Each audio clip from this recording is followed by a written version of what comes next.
Sahabat Kompas TV masih mengikuti perkembangan dari kasus Vina dan Eki di Cirebon yang diduga dibunuh pada tahun 2016 silam.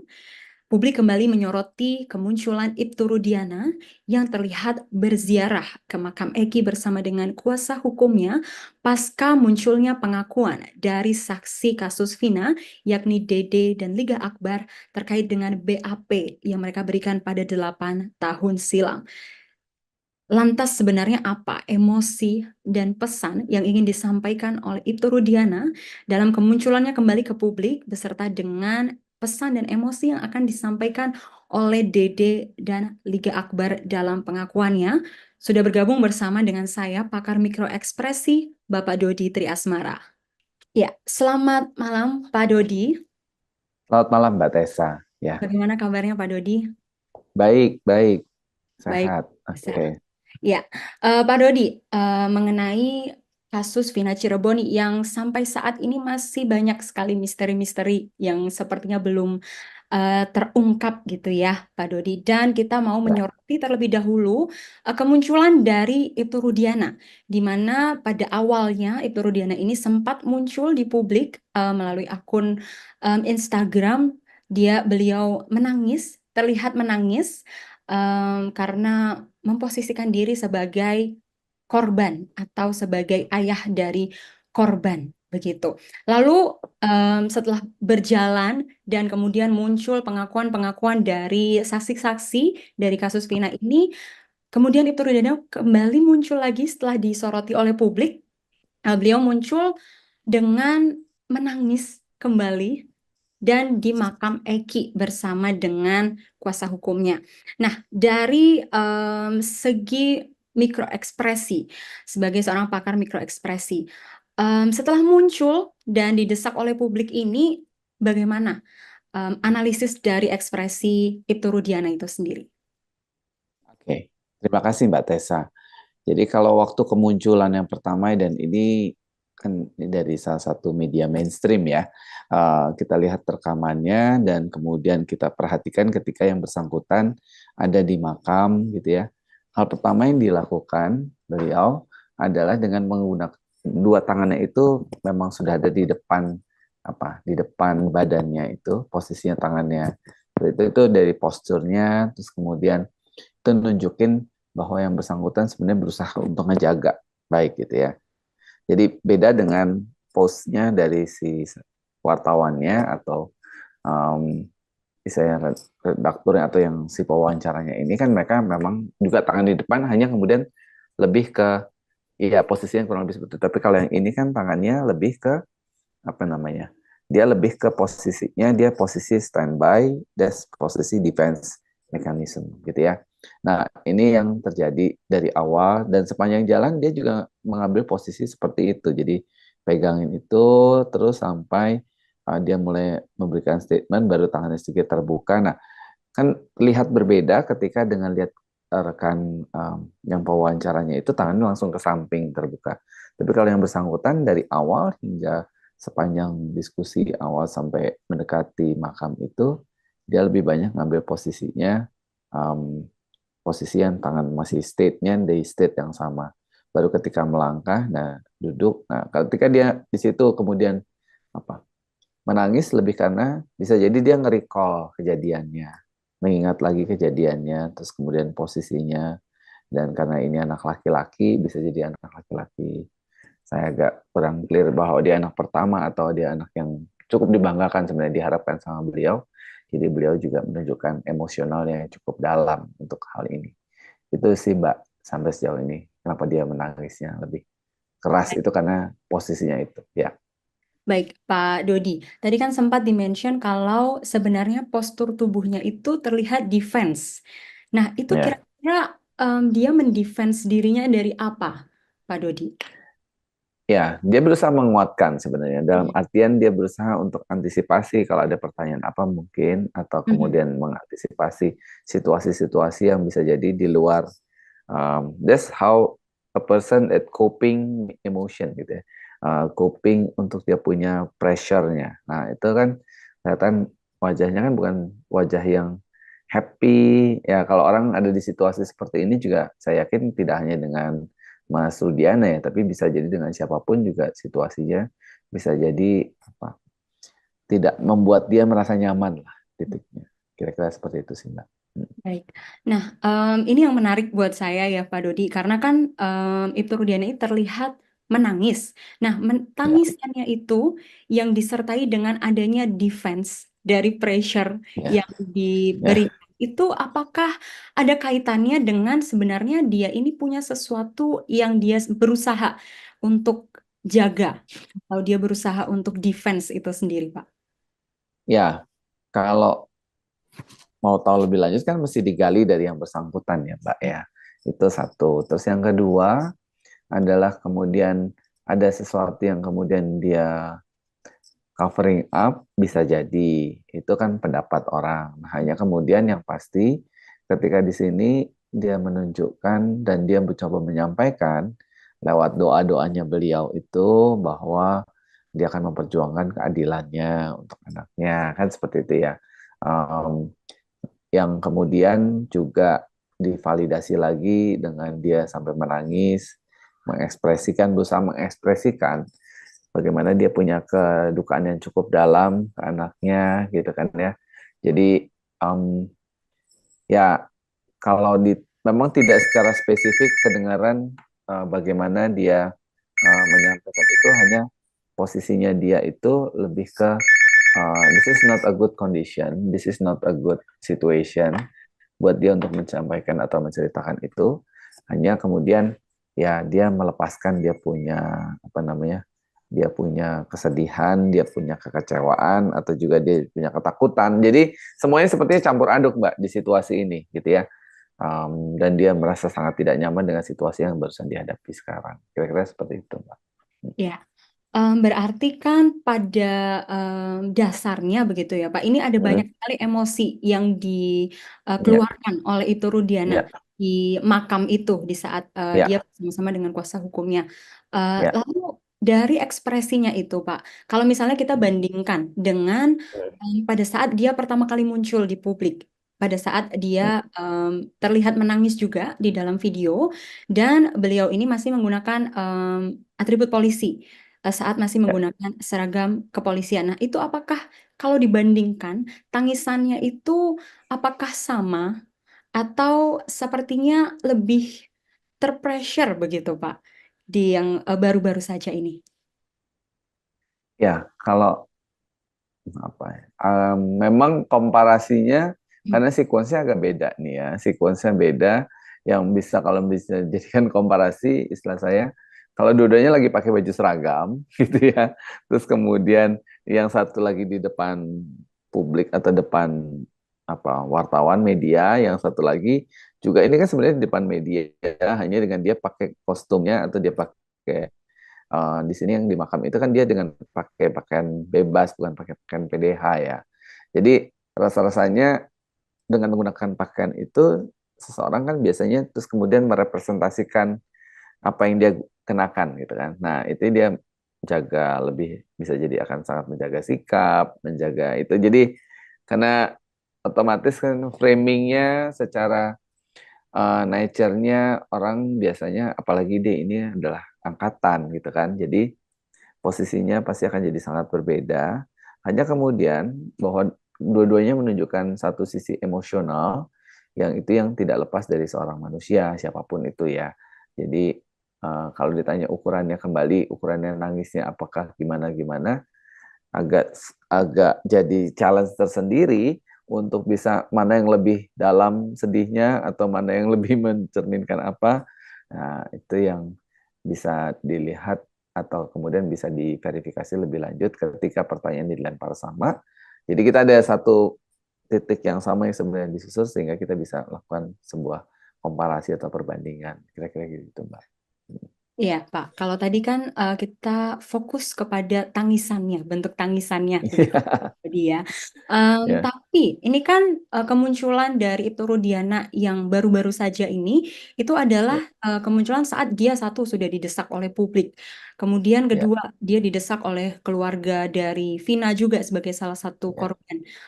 Kemudian dia juga mendapat desakan juga karena ada salah satu saksi yaitu Dede yang hmm, kemudian memberikan pengakuan kalau BAP-nya pada saat itu adalah suruhan dari Aib dan juga Ibtu Rudiana. Nah, apakah pada saat kemunculan di publik ini, Pak, yang pada saat Ibtu Rudiana ada di makam ini, itu terlihat lebih ke emosi saat dia merecall kembali masa-masa dia kehilangan anaknya, atau memang juga masih terlihat kalau dia ini menyembunyikan sesuatu dan membuat-buat tangisan ataupun emosi itu. ya, itu akhirnya membuat orang jadi bisa pada satu titik posisi untuk bisa melakukan, let's say, we'll call it, namanya memberikan opini ya, Mhm. pendapat seperti itu. Nah, hanya ketika di posisi ini, kalau yang diperlihatkan atau yang bisa dimunculkan pada waktu di tayangan eksklusif itu, di media mainstream itu, bahwa yang bersangkutan menunjukkan uh, gerakan gitu, gerakan hanya memang gerakannya tidak secepat kalau misalnya dan emosionalnya yang lebih ya apa emosional emosional ya karena dia sangat nangis dan nafasnya juga apa kayak apa sedikit sesak gitu ya sesak terus kemudian juga gitu ya kayak itunya ada hanya kan beliau itu kan juga di sisi lain ada rasa eh, saya lagi di syuting gitu ya jadi eh, seperti itunya juga dia atur dan dicoba kelola dengan baik dan ini kan dia mewakili notabene-nya eh, notes-nya kemudian dia sebagai bapak gitu ya. Kalau di sini kan yang di makam ini kan dia sebagai bapak. Kalau di ketika dia pakai seragam bisa jadi dia settingnya dia adalah sebagai apa aparat gitu ya. Walaupun di sisi lain di kesempatan lain dia juga diinterview kenapa Anda belum munculkan itu karena saya juga tetap melakukan tugas saya sebagai seorang aparat gitu ya. Jadi memang agak kontradiksi gitu ya. Hanya kemudian yang terjadi yang dimunculkan, dia coba memperlihatkan bagaimana sedihnya seorang ayah yang kehilangan putranya yang dia sayang dan dia punya panggilan khusus ke anaknya atau dia berasa dipanggil sama anaknya dengan sebutan Mbak gitu ya. Jadi itu kan salah satu nunjukin bahwa dia sangat dekat dengan anaknya gitu. Untuk setting itu, untuk skenario itu, kira-kira seperti itu sih Mbak. Ya, berarti jadi dari kemunculan Ibtu Rudiana itu kita nggak bisa begitu saja menyimpulkan ya Pak. Sebenarnya emosi Betul. yang dia keluarkan, yang berusaha dia sampaikan itu apakah penyesalan karena memang benar-benar merasa terpukul atas kehilangan anaknya dan beliau merecall kembali em, Ya, betapa kehilangan anaknya itu atau memang ada intensi-intensi lain di belakangnya. ya, gitu ya. Kecuali kita memang tanya, kejar, gitu ya. Terus kemudian dari situ kan kelihatan responnya beliau. Kalau di sini kan datang ke situ lebih kepada untuk satu memang ziarah, gitu kan ya. Eh, Walaupun disampaikan dia sudah ziarah beberapa kali, tapi kan nggak perlu diliput media, ya itu betul. Berapa kalinya hanya kemudian dia tidak menjelaskan secara spesifik kapan aja misalnya kayak gitu. Kalau dia bisa nge-recall itu kan berarti di satu titik kemudian oh dia memang datang secara rutin atau dia melakukan itu sudah beberapa kali dan dia precisely gitu ya. Nah, itu. Terus kemudian juga um, posisinya bagaimana dia ngelihat, memperhatikan gitu ya. Terus kemudian gerakan tangannya. Nah, ini kan juga kemudian bisa dilihat respon-responnya. Is it apa gerakannya? Menurut saya gerakannya cukup relatif spontan ya, cukup relatif spontan. Hanya beberapa yang memang apa namanya kata-katanya jadi tidak terlalu jelas karena mungkin terlalu sedih. Ya lebih ke posisi ini sebagai bapak ke anak gitu ya. Kira-kira seperti itu sih Mbak. Baik, terima kasih Pak Dodi untuk Ya, penjelasannya. Kira-kira kita ya, sedikit dapat gambaran ya Pak, kira-kira ya, karena emosi apa yang berusaha untuk ya, disampaikan oleh itu Rudiana di situ. ya. Kita Ya. mundur lagi, Pak.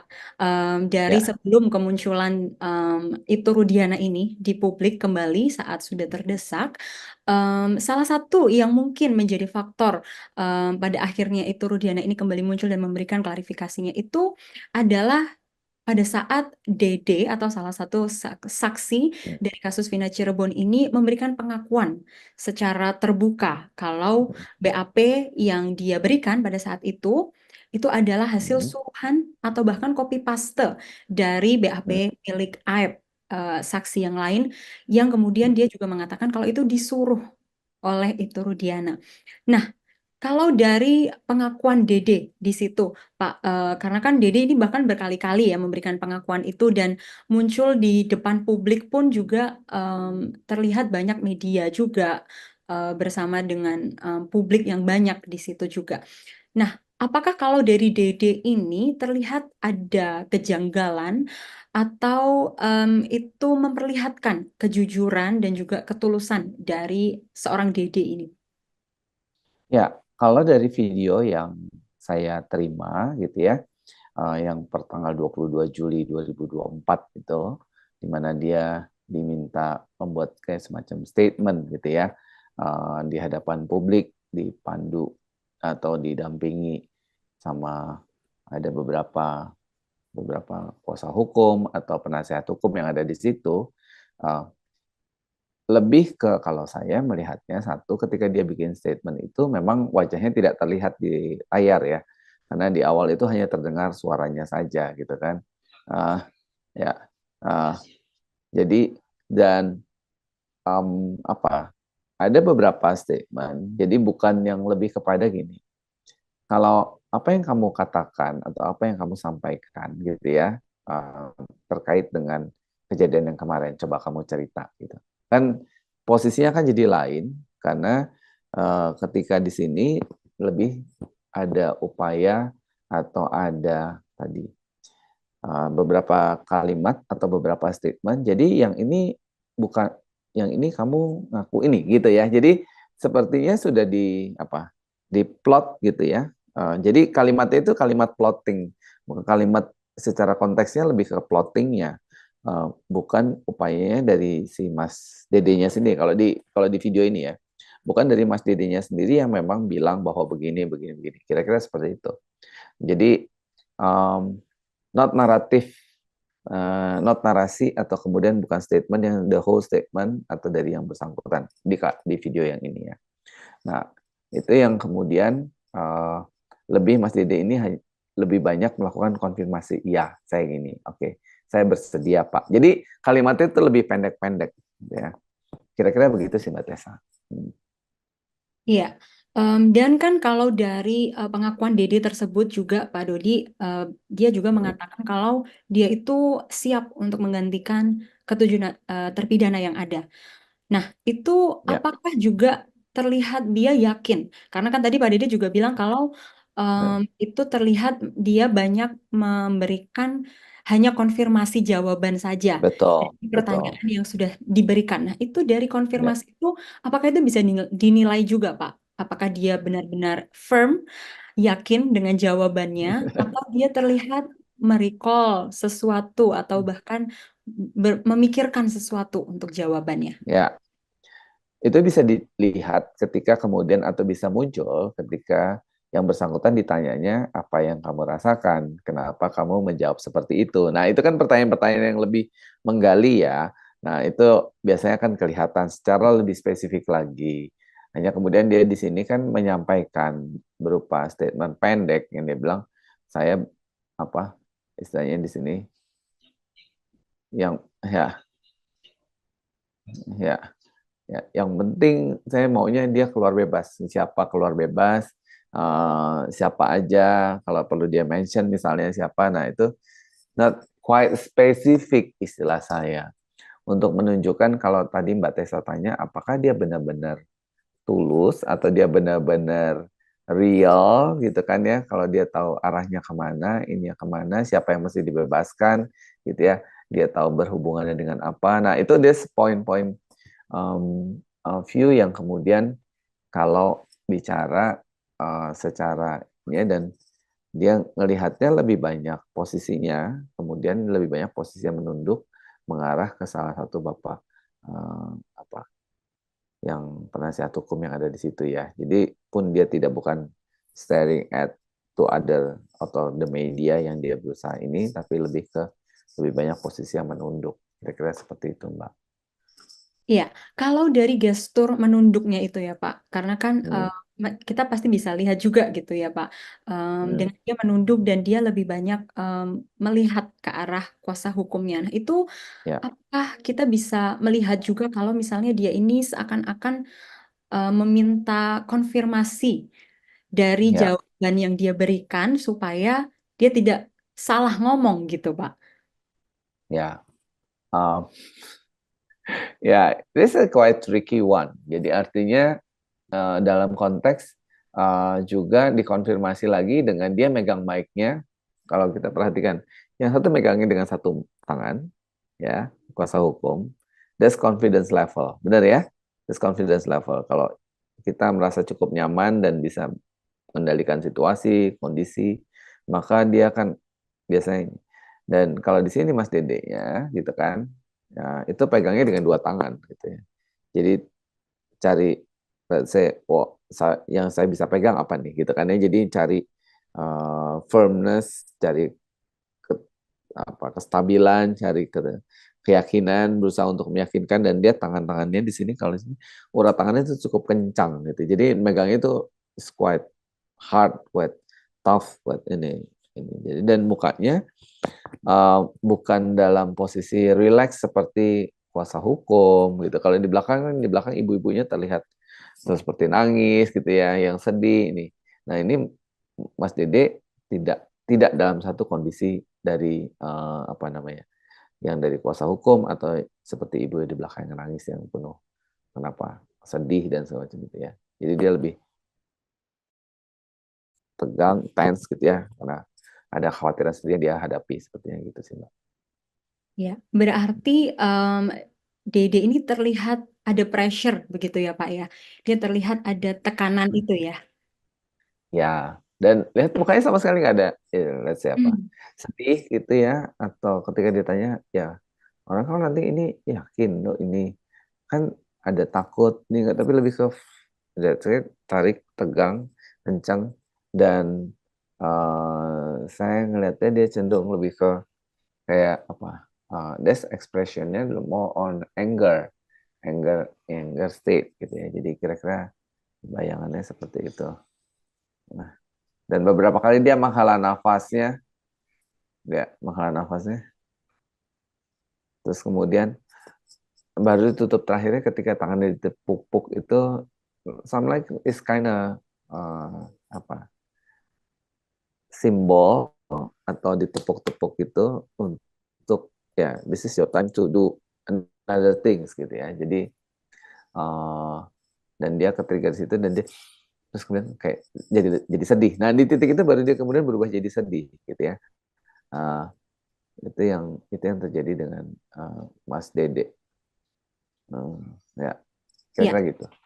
berarti memang terlihat emosi yang juga dikeluarkan oleh Dede saat dia mengaku ini juga lumayan complicated begitu ya Pak Dodi ya. Ya, Karena ya, ya, entah apa yang terjadi sebenarnya, tapi dari pengakuan Dede ini jelas dia masih memperlihatkan banyak sekali emosi. Dan yang ya. terakhir, Pak Dodi, Hmm, selain juga Dede, ini ada juga Liga Akbar yang kemudian juga memberikan pengakuan. Nah, kalau dari hmm. pengakuan Liga Akbar ini, apakah dia ini terlihat lebih percaya diri dengan statementnya dibandingkan dengan Dede saat memberikan pengakuan, Pak? Ya, Mas Liga Akbar di awal dia ketika ditanya sama salah satu eh, wartawan, dia bilang, "Nah, saya mau si kuasa hukum saya ngomong dulu," gitu kan? Artinya dia quite harsh, quite sangat tidak nyaman gitu ya, seperti ada yang apa, seperti ada yang membuat dia sangat tidak nyaman di posisi itu, udah pasti, dan juga dia ngerasa bahwa eh, ya jangan saya dulu, dia pengen dengar dulu dari statement dari orang gimana ngeresponnya gitu. Jadi itu yang dia dia coba cari komparasi atau konversinya nanti supaya saya bisa memberikan statement yang lebih pas gitu ya. Kira-kira begitu sih Mbak. Jadi nunggu dengerin dulu si penasihat hukumnya sampaikan apa, baru dia kemudian mengkonfirmasi. Dan Mas Liga juga lebih ke bukan hal detail yang dia sampaikan sebenarnya, tapi lebih kepada sifatnya bisa mau on apa berusaha lebih statementnya lebih ke arahnya ke pendek-pendek ya gitu ya, kira-kira seperti itu sih. Baik, dan berarti dengan dia itu meminta konfirmasi dulu begitu ya Pak ya, atau dia justru malah menunggu dulu gitu untuk pihak kuasa hukumnya memberikan statement terlebih dahulu. Apakah berarti bisa disimpulkan juga kalau dia ini takut gitu Pak untuk memberikan statement terlebih dahulu? Ya, kan ada orang yang tidak cukup confidence untuk bisa bicara speak firmly.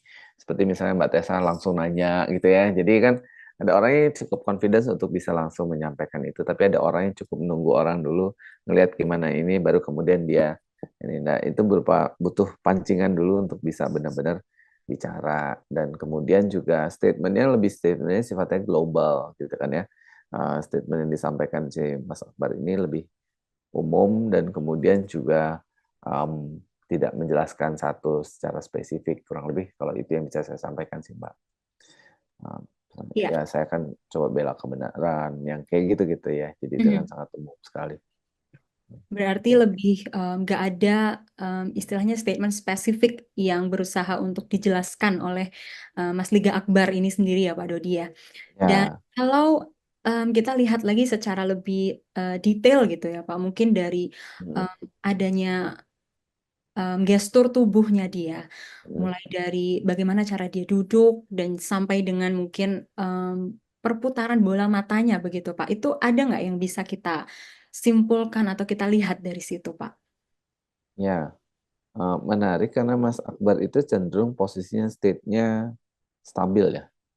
Hanya itu nggak berubah sama sekali.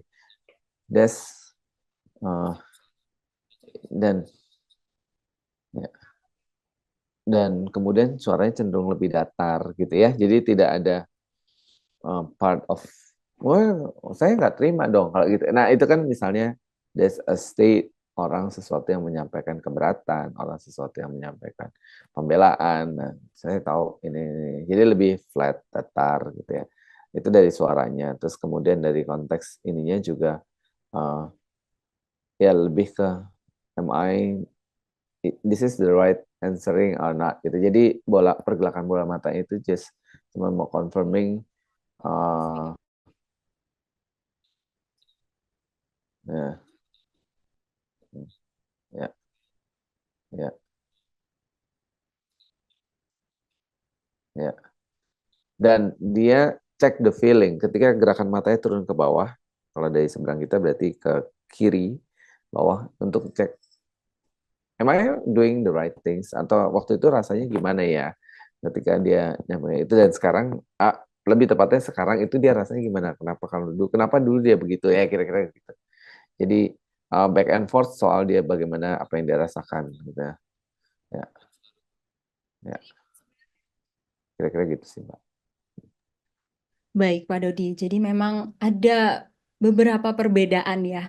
Kalau misalnya kita komparasikan antara Ibtu Rudiana kemunculannya ke publik dengan Saudara Dede dan juga Saudara Liga Akbar dalam memberikan pengakuannya. Ya, terima kasih Pak Dodi untuk waktunya. Sudah berbincang bersama dengan Kompas TV untuk kita bisa sedikit menilik ekspresi yang ditampilkan oleh Ibtu Rudiana, Saudara Dede, dan Liga Akbar. Terima kasih Pak Dodi. Terima kasih Mbak. Selamat malam. Di antara banyak sumber informasi, kami layak dipercaya karena kami menggali lebih dalam, berpihak pada kebenaran, berpegang pada data dan fakta, Agar layak, Anda jadikan referensi. Kompas TV, independen, terpercaya.